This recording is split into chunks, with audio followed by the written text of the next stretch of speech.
Masayang araw mga ka-Ate G. At bilang isang nanay, kailangan natin maging madiskarte.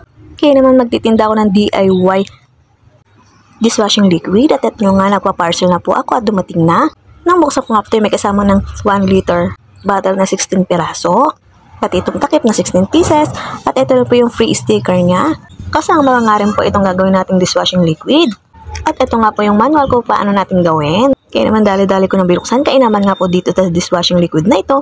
Ihahalo mo na lang siya sa tubig. Hindi na kailangan ng paisa-isa. At katulad nga po dito sa 3-in-1 coffee, may mixture na rin to. Kaya naman pinagsama-sama na sa isang lalagyan at ibubuhos mo na lang sa tubig at hahaluin.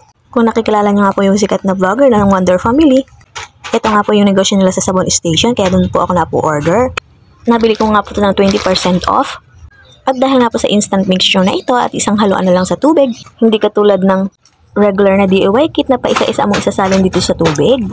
Kaya naman kahit nagising na ang aking maliit na anak, ay kering-keri pa rin kahit nangangalay na ang mga braso sa kahahalo at dahil habang patagal ng patagal, ay pabigat ng haluin itong mixture DIY kit na ito. At makaraan nga ng 10 minuto sa paghahalo at okay na at tinakman ko na nga ito. Then after 12 hours na mga ka-Ate G, ay pwede nang isalin ito sa mga bottle niya. Kaya naman isinalin ko na to isa-isa sa mga 1 liter bote.